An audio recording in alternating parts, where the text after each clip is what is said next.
से हिंदुस्तान का सबसे दूसरा बड़ी घटना जिसको ये छिपा रहे हैं, इन्होंने कहा बख्शेंगे नहीं, अपनों को रखेंगे, ठेकेदार को बचाएंगे, मंत्रालय बचेंगे, खुद सफेद कॉलर बचाएंगे। और ट्वीट क्या करते हैं भर रात, आरएसएस के भाइयों ने सेवा में लग गई, और बीजेपी के भाइयों ने सेवा में लग गई। एक ट्वीट नरेंद्र मोदी जी का मृत्यु पर रात में नहीं है, आप उठा के देख लीजिए। इन्होंने आरएसएस बीजेपी का गुणगान गाया है भर रात। इतने बड़े मौत के बाद नरेंद्र मोदी जी वहां गए तो वहां ने अपनी वहां जय जयकारा करा ली। चारों तरफ लाश था और वहां ये मोदी मोदी करा रहे थे, मात्र अपने आरएसएस और बीजेपी के वर्कर्स। उस ट्रेन पर सुरक्षा कवच को दिखाया जाएगा जो ट्रेन में सिर्फ पप्पू यादव कूपन वाले और टैक्स के पैसे से तनख्वाह और करोड़ों रुपया लूटने वाले लोग चढ़ेंगे। दुनिया का पहला पीएम होगा, वर्ल्ड का राष्ट्रपति होगा जो अपनी सुरक्षा की भीख मांगता है। जिस ट्रेन का निजीकरण कर दिया जाए, जिस ट्रेन का वीआईपीकरण कर दिया जाए, जिस ट्रेन का कूपन के सहारे चलने वाला और जनता के पैसे से चलने वालों के लिए कर दिया जाए, वह गरीब विरोधी सरकार है और उनके लिए गरीबों की जिंदगी उनके नजरों में कुछ नहीं है। क्या इस हिंदुस्तान को आप गोल्ड मेडलिस्ट नहीं रहने देना चाहते हैं? क्या आप इस हिंदुस्तान को रेपिस्ट इंडिया बना देना चाहते हैं? इतने बड़े मौत के बाद नरेंद्र मोदी जी वहां गए तो वहां ने अपनी वहां जय जयकारा करा ली। चारों तरफ लाश था और वहां ये मोदी मोदी करा रहे थे, मात्र अपने आरएसएस और बीजेपी के वर्कर्स। हिंदुस्तान के इतिहास में यह पहला घटना है जो इतने बड़े आत्ममुग्धी नेता, एक तरफ डरपोक भी दुनिया के सबसे ज्यादा, दुनिया का पहला पीएम होगा, वर्ल्ड का राष्ट्रपति होगा जो अपनी सुरक्षा की भीख मांगता है। देश का प्रधानमंत्री 140 करोड़ लोगों की सुरक्षा की चिंता उसकी नहीं है। 140 करोड़ जस्टिस और न्याय की उनकी व्यवस्था नहीं है। पंजाब में किसानों से वो डर गए, एसपी जी रहते हुए कहते हैं भगवान बचा लिया। हमेशा कृपा पर जीने वाला, दया की पात्र गाली देता है, कभी भी हिंदुस्तान के आम आदमी की बात नहीं करने वाला व्यक्ति इतने समय के बाद अपने रेलवे मंत्री से इस्तीफा नहीं ले पाए। दूसरी तरफ रेलवे जो ये वंदे मातरम, हिंदुस्तान का पहला पीएम होगा जबकि राजधानी शताब्दी जैसी न जाने कितनी राजा महाराजाओं की कैसी कैसी ट्रेनें राजस्थान से दिल्ली वर्ल्ड हेरिटेज ट्रेन को चलाया, कभी भी हिंदुस्तान का कोई पीएम झंडी नहीं दिखाया। इन्होंने 1000 वंदे मातरम चलाने की बात की, अभी तक मात्र 16 वंदे मातरम 18 चला, 18 में 15 में इन्होंने झंडी दिखाई। इन्होंने कहा था 16 डिब्बा होंगे, मात्र 8 डिब्बा है। एक डिब्बा का 8 करोड़ रुपया लागत। अब आप सोचिए कि 1000 ट्रेन बनाने में कितने पैसे, एक डिब्बा का 8 करोड़। मतलब रेल मंत्री जी, क्या आप बताएंगे कि 2 लाख करोड़ रुपया टोटल वंदे मातरम में, और सुरक्षा कवच उस ट्रेन पर लगेगी जो उस ट्रेन पर सुरक्षा कवच को दिखाया जाएगा जो ट्रेन में सिर्फ पप्पू यादव कूपन वाले और टैक्स के पैसे से तनख्वाह और करोड़ों रुपया लूटने वाले लोग चढ़ेंगे। एक भी मिडिल क्लास, गरीब महिला, आदिवासी, दलित, पिछड़ा, अत्यंत पिछड़ा, देश का गरीब माइनॉरिटी, गरीब ब्राह्मण, गरीब राजपूत, एक भी आदमी जिसके पास इकोनॉमी 6000 से ऊपर नहीं है, 8000 से ऊपर नहीं है, क्या वो व्यक्ति इस ट्रेन में सफर करेगा? क्या वीआईपी के लिए सुरक्षा कवच होगी और आम आदमी, आम ट्रेन के लिए सुरक्षा कवच क्यों नहीं होगी?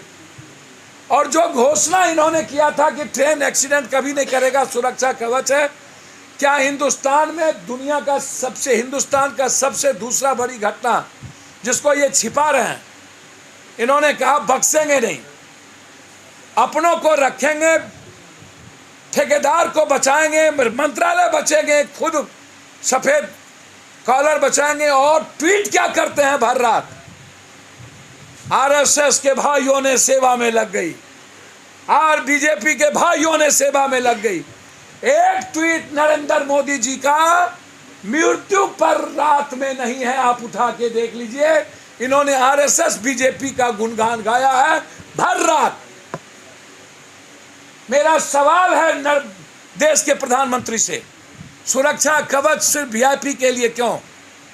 एक ही ट्रेन पर सारा बजट का पैसा खर्चा 8 करोड़ रुपया, 16 डिब्बा बोले थे, मात्र 8 डिब्बा क्यों? और आपको हर चीज में झंडी दिखाने की जरूरत क्यों पड़ती है? कितना को बेचिएगा?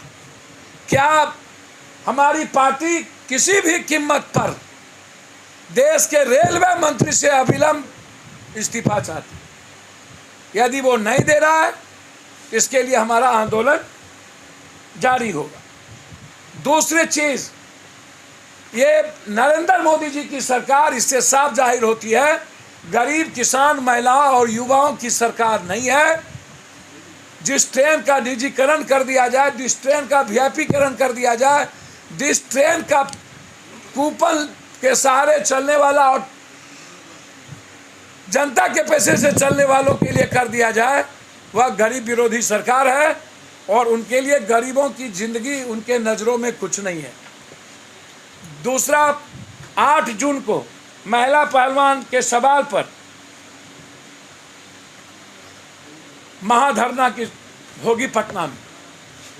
जिस तरीके से निर्लजता का हद कर दिया बीजेपी और आरएसएस की सरकार, जिस तरीके से एक बेटी आई थी सिंगापुर से मृत, जिनका नाम निर्भया था, देश के पीएम और देश के सोनिया गांधी जो वाहिद एक शख्सियत है, वो गई थी एयरपोर्ट पर लाने के लिए उस लाश को। पूरा देश रो रहा था। क्या इस हिंदुस्तान को आप गोल्ड मेडलिस्ट नहीं रहने देना चाहते हैं? क्या आप इस हिंदुस्तान को रेपिस्ट इंडिया बना देना चाहते हैं? क्या इस देश में जिस तरीके से पूरी बीजेपी महिलाओं के साथ शोषण करने वाला, मैं जानना चाहता हूं, जो चीज कल टेलीग्राफ में पूरा डिटेल में हिंदुस्तान में दिया गया है, क्या ये बेशर्मी नहीं है?